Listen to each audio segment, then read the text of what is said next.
Introduce to you distinguished Professor Michel Lantelme, resident fellow of IEU. He is a professor of French at the University of Oklahoma. His research and teaching specialties include 20th century and contemporary French literature, critical theory, and 20th century European culture and identity. He is editor of the Revue André Malraux. He has delivered lectures across the United States as well as in Northern Ireland, Malta, Canada, Portugal, Romania, Italy, and France. At La Sorbonne University, Ministry of Culture, Collège International de Philosophie, Cerisy Cultural Center. Topics of interest to him that he's lectured on are the imagined community, the preservation of historical monuments, the idea of nation, literature by second-generation immigrants, the duty of remembrance, quotes, and the rewriting of history. So we're very happy to welcome Professor Lantelme. I'll try to set that as best I can. Thank you.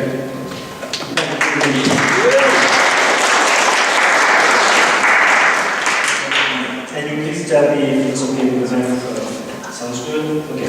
I want to start by thanking the students and congratulating you for this wonderful initiative.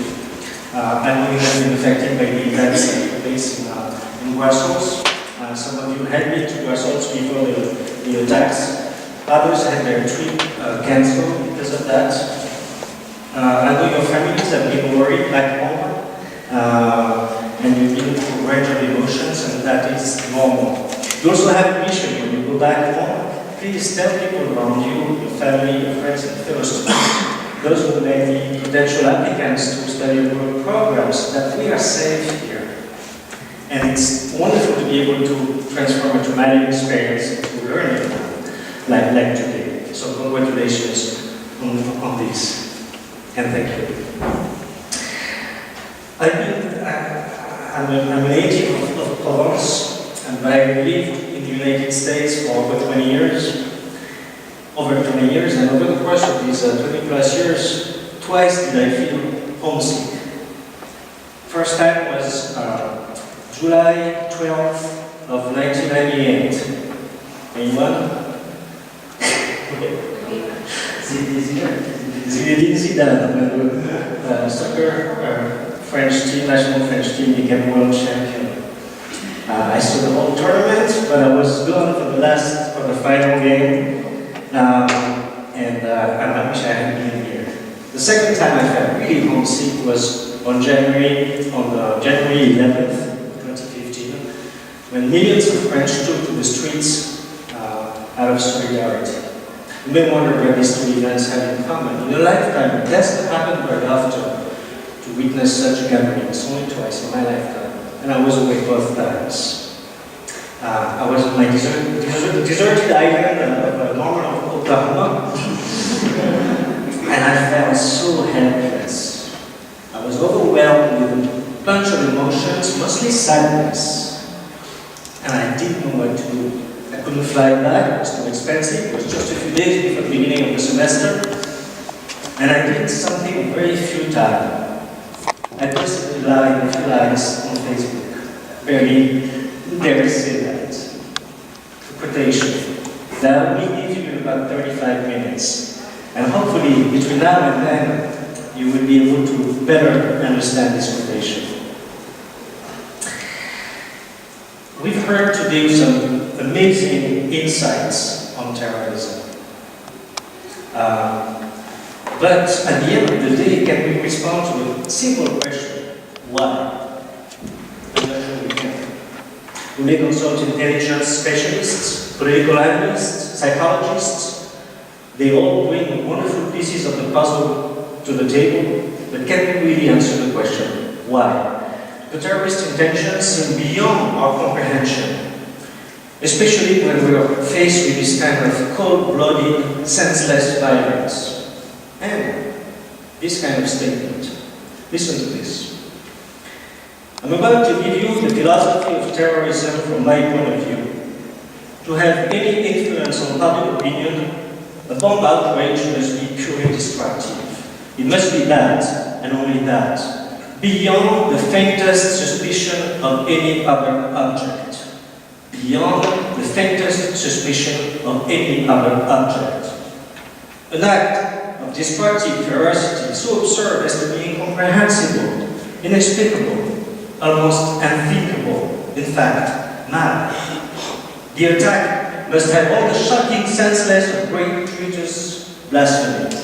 And scary lines, terrifying lines, that bring to mind, of course, the recent attacks in Paris or Brussels.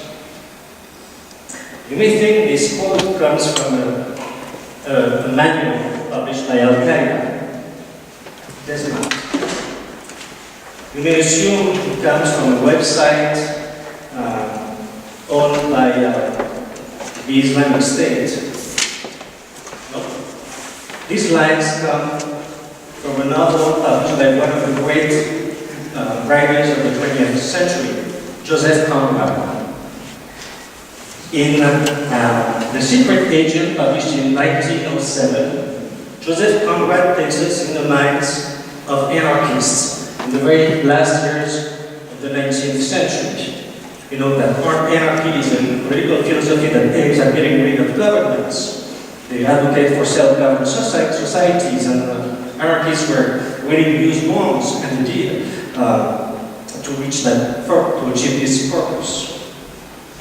This quotation reminds us that clearly terrorism is not new in Europe. It goes back a long time. There is in Europe what I would call a culture of terrorism. And this explains the difference in reactions among Europeans and Americans. Europeans, especially the French, tend to look for political motives behind these acts rather than demonizing the terrorists. But what happens when a terrorist act seems cut from any well-defined objective, blind, totally destructive, inexplicable? This is what I call terror for the sake of terror. Now, to be clear, let me take a counter-example. What happened in Munich during the Olympics, the Summer Olympics of 1972, a group of terrorists held team members, Israeli team members, hostages, and they were demanding for the liberation of political Palestinian prisoners. But there was a clear objective, and the authority has the ability to enter the negotiation phase or not, but at least they had a choice. But again, there's terror that exists without an object. Would Conrad's description apply to what happened at Charlie Hebdo? Was there an objective? I'll let you think of that. About the Hyper the Jewish grocery, was there an objective? Was there an objective in the Brussels subway near the EU Parliament? It's even harder in the case of the two restaurants that were targeted in Paris. What was the objective? And how about Bataclan? This rock and roll concert where terrorists shot in the dark, regardless of age, race, gender, nationality, or religion.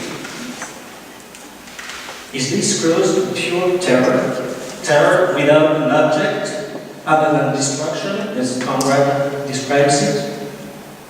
Now you may wonder, what exactly was the target of the terrorists in The Secret Agent in this novel by Conrad? Well, guess what? They decided to attack the first Meridian, the Greenwich Meridian. Yes, you heard right. This is based on a true story known as the Greenwich bomb outrage of 1894. The attack was on science, mathematics, astronomy, time. I said terror for the sake of terror, and I chose my words carefully. In fact, this excerpt echoes the 19th century theory of art for art's sake. For the proponents of art for art's sake, art should not aim at a goal, it should just be for the pleasure of art. Now, this parallel may seem thought-provoking to you, maybe even shocking. Keep in mind, a literary text always has a reflexive value. When a text seems to be speaking about something, whatever the topic is, it's also at the same time speaking about itself. So when Conrad wrote those lines, he was telling us not only about the anarchists of the late 19th century, but also giving us a precious clues on his conception of what literature is.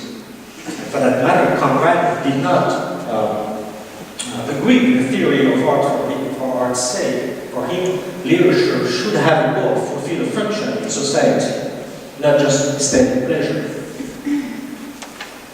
I suggested the parallel being drawn between literature and terrorism. Let's take it a little bit further. As a subject matter, terrorism has been a source of inspiration for writers. Let me give you a few examples. In 2003, Philip Breeden published Windows on the World, an apocalyptic novel that takes us to the last floor of the World Trade Center for the remaining last 2 hours. At the beginning of the novel, the narrator warns us, one cannot write about 9/11, but one cannot write about anything else either. This is indicative of the need of a historical political consciousness that French literature was maybe lacking at this point. The name of the Windows on the World, the title of the novel in English, I mean the novel is in French, but the title is in English, is the name of the restaurant that was located on the last floor.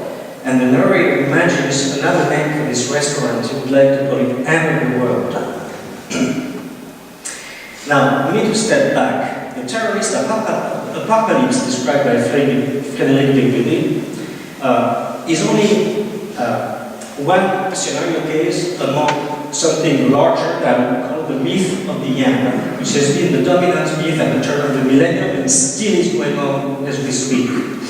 It includes again, terrorism, but also the end of mankind with cloning, the end of history, think of Fukuyama's famous book, The End of History, post-modernity, the end of ideologies, the environmental catastrophe. So if you put it in perspective, it's only one scenario case within the larger picture, what I call the myth of the end. That's one example. Closer to us, in 2015, Michel Lantelme published Submission, what I would call a soft version of terror, where he goes on to imagine that radical Islam is taking over in France, and that the Sorbonne University has become a religious institution. Just that. In 2002, Orhan Pamuk, a Turkish writer, described in Snow, the title of his novel, a ritualized murder of a university professor by a radical Muslim terrorist. But it just doesn't apply to Islam or radical Islam. If we go back in time, in 1933, in his most famous novel, Man's Fate, Malraux stages 2 acts of terrorism, political assassinations in communist China. And if we go even further back in time, in 1898, Émile Zola published a novel about terror. It's not very well known, it's called Paris. It's not his best novel, but it's funny because Émile Zola disliked deeply Napoleon III, his illegitimate regime, and disliked the transformation that Paris underwent under Napoleon III and Haussmann, and more precisely, the Basilica, the Sacré-Cœur Basilica on top of Montmartre. In this novel, Paris, he imagines a bomb. The character is places a bomb underneath the Basilica. And Zola invites us to imagine Paris without the Sacré-Cœur on top of Montmartre. The last 2 examples I gave, Zola and Malraux, are perfect examples of what we call politically committed writers. At time, late 19th century, 1960s for Malraux, when writers were major figures, they would intervene on the political scene on social issues. Writers used to be heard. They had to be reckoned with. However, starting in the 1960s, the figure of the intellectual experienced a decline. Many complain that today there are no more leading intellectuals or writers, and they ask, where is today's Proust? Where is today's Kafka? The generation of existentialist writers was the last generation with great visibility. This quick decline of the figure of the intellectuals, of the writer, was made obvious by Roland Barthes, a famous text, a short text, published in 1968 called The Death of the Author. You know that 1968 rebellion was, in many countries, was against figures of authority, right? And in authority became author. So the death of the author is the death of all the institutions of authority. Interestingly, just as the figure of the writer started declining, that of the terrorist started gaining in importance. The most famous European terrorist groups appeared on the scene in the late 60s and the early 70s, such as the Red Army faction or the Red Brigades that we heard about today. It's as if the figure of the terrorist had taken over. If I were to go out in the street right now, walk to people randomly and ask them, are you familiar with Sylvie Germain? Do you know Lydie Salver? Have you heard of Zaya Ramani? Do you know Pascal Quignard? I'm afraid that few people will be able to recognize the name of some of the best contemporary French writers. But if I ask the same people the following question, do you know Amédée Coulibaly? Do you know the Kouachi brothers? Have you heard of Salah Abdeslam? The answer will be yes. The names of the terrorists have become more famous than the name of the authors. It is as if, in the quest for absolute, writers have been dethroned and replaced by terrorists. In fact, terrorists have captured the historical imagination. They have seized control of the world narrative.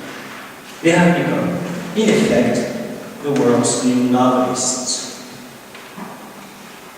This displacement, or handing over, is best illustrated by American writer Don DeLillo in Mao II, published in 1990. In this plot, a group of terrorists capture an individual that they hold hostage. And guess who this individual is? A writer, of course. And here's what this writer has to say to us. I used to think it was possible for a novelist to alter the inner life of the culture. Now, bomb makers and gunmen have taken that territory. End quote. And it goes on to give us a turning point in time by making a reference to Samuel Beckett, the author of Waiting for Godot, mostly famous in the 1950s. That turning point, quote, Samuel Beckett is the last writer to shape the way we think and see. After him, the major work involves mid-air explosions and crumbled buildings. This is the new tragic narrative. Maybe DeLillo is nostalgic of a time when writers like Beckett were able to make metaphorical bombs, rethink literature, reshape culture, raise important questions, existential questions, philosophical questions, ethical questions. The idea that the artist has been replaced by that, the figure of the artist has been replaced, the writer, I should say, has been replaced by that of the terrorist, works well from a sociological perspective. The timeline matches, but it can be pushed one step further. This handing over, this replacement, implies that there is a parenthood between the two, that they are interchangeable, that there is a kinship between the writer and the terrorist. To illustrate this kinship, I'd like to turn briefly toward a book published in 2011 by Pierre Michon, The 11. The 11 is a reference to the 11 members of the Committee of Public Safety under the French Revolution. As you know, terrorism is one of the very many legacies of the French Revolution. Shortly after the Republic was proclaimed, based on all the ideals we know, the monarchy had become a republic, the empire had become, the kingdom had become a nation, the subjects of the king had become citizens, equal citizens, with all the basic rights attached to that. That young republic was threatened by neighboring monarchies and by counter-revolutionaries inside. So the revolutionaries decided to proclaim the reign of terror.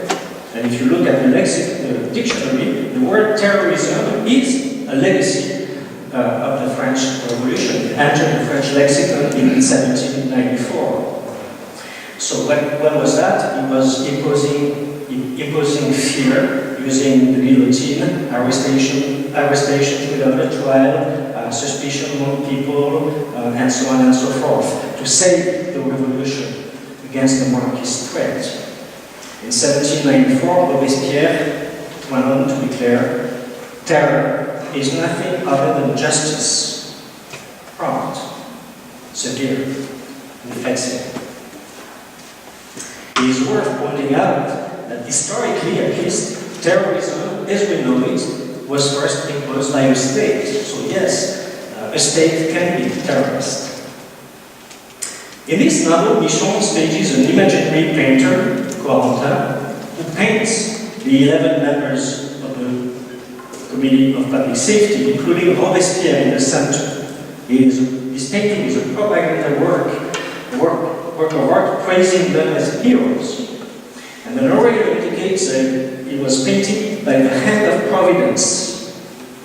A few pages later, the exact same phrase applies to Robespierre. The hand of Robespierre signing death condemnations is described as the hand of Providence, which suggests that the artist is not innocent. He collaborates to terror. The artist, in this case, I don't have time to go into detailed analysis of the novel, the artist in the 11th is the 12th man, the terrorist himself. Portrait of the artist as a terrorist. By revisiting this dark episode of French history that we did not witness, Pierre Michon, contemporary writer French Pierre Michon, has an alibi. He wasn't there. However, writing about the reign of terror is a way of transforming violence into an aesthetic object. Terror, once again, is a source of inspiration, provides aesthetic pleasure. As Michon himself admits, history is pure terror. Men passionately love history, that is, the terrors and the massacres. So do the novelists. When Laurent Mauvignier writes about the Algerian War, including awful scenes of torture, when Zaya Ramani writes about the Harkis, Algerians who took side for France and fought within the French ranks of the French army against their own brothers, when Leila Zebar writes about the events of October 17, 1961, when dozens of Algerians demonstrating peacefully in the streets of Paris against the war in Algeria were thrown into the Seine River where they died, when Lydie Salver or Alexandre Jardin write about the Vichy regime and the terrible things that were done to the Jews, when Didier Denaix writes about the treatment of the Roma people during that same time, when all these contemporary French writers revisit dark episodes of French history in a critical manner, they turn violent events, acts of terror, into objects of aesthetic pleasure, and they call on the reader's voyeurism. They induce a feeling of terror.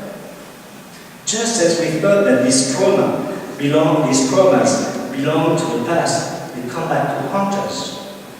Contemporary French literature is filled with this kind of time bombs. In fact, contemporary French literature is inhabited by what I would call a terrorist temptation. In fact, this kinship between terror and literature goes back a long way in time. It can go all the way back to ancient Greece. Tragedies in ancient Greece fulfilled the function. They would have a phenomenon known as catharsis, or purgation of negative passions. Catharsis has been analyzed by Aristotle. It is achieved by inspiring two feelings, pity for the hero's tragic fate. I feel sorry, excuse me, I feel sorry for Oedipus' fate, Oedipus' tragic fate, with whom I identify. The other feeling, the second feeling, is terror at the sight of the suffering that befalls the character. Terror, along with pity, was a condition for catharsis. From the early days, literature has been inhabited by terror. What I'm saying here is that terror is not foreign to literature. It is not a subject matter that will exist outside of literature.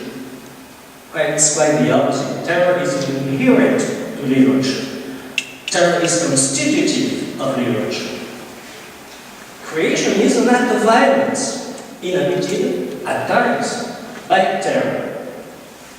In 1951, German photographer and filmmaker Hans Lamut produced a short film, 15 minutes long, 20 minutes long, of the painter Jackson Pollock, throwing paint on his canvases, a revolutionary technique.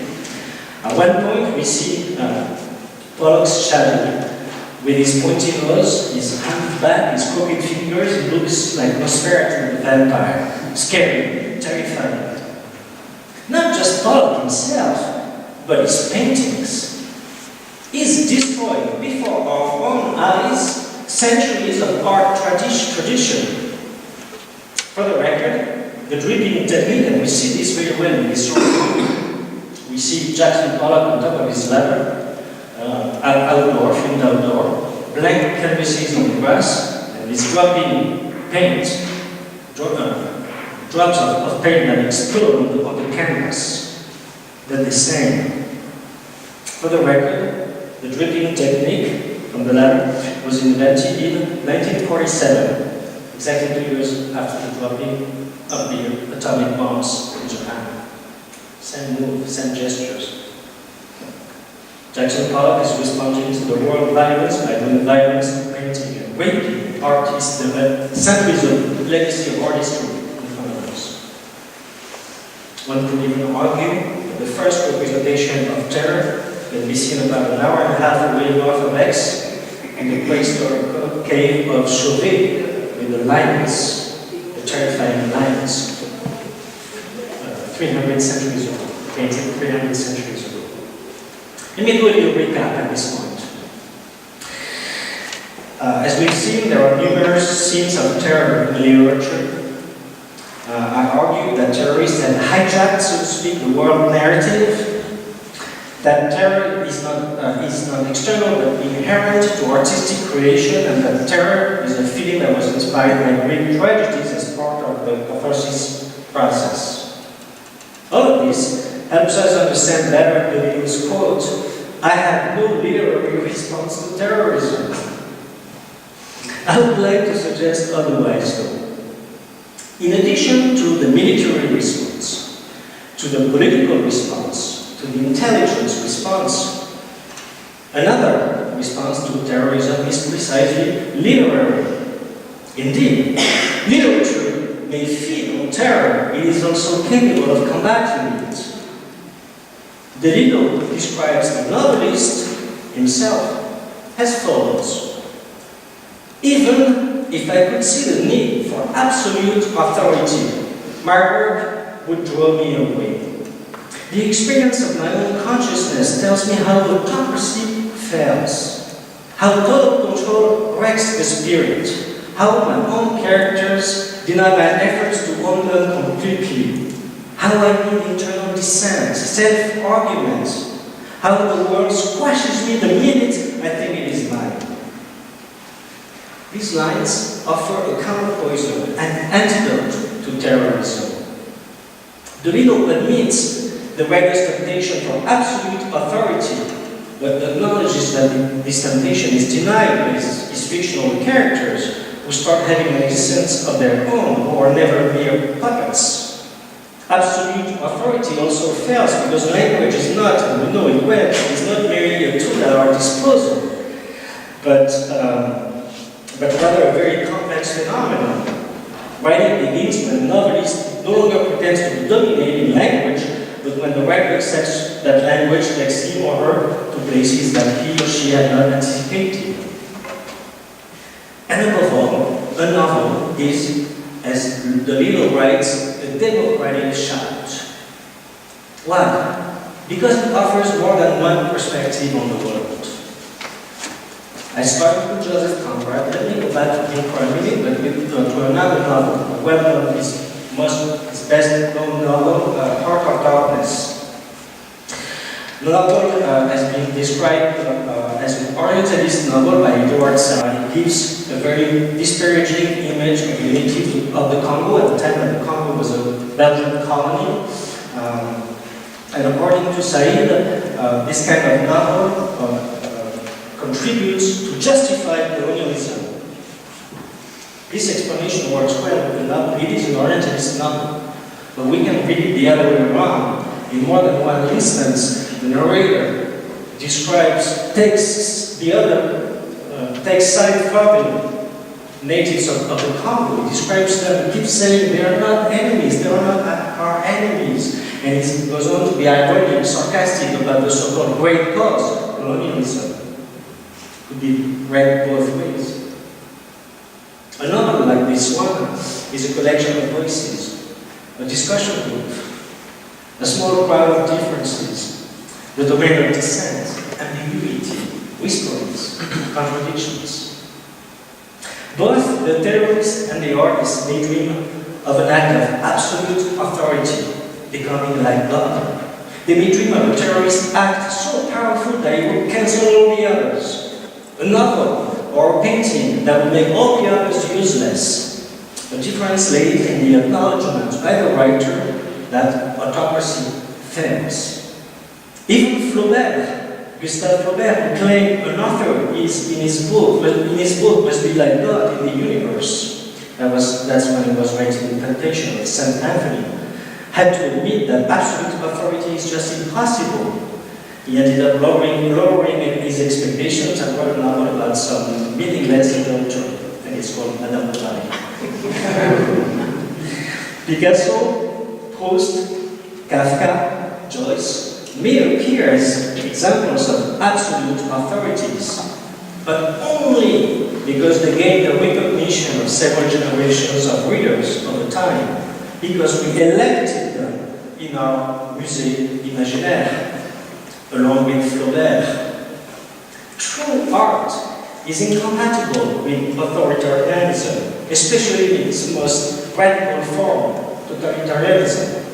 This is why totalitarian regimes so often burn books and destroy statues.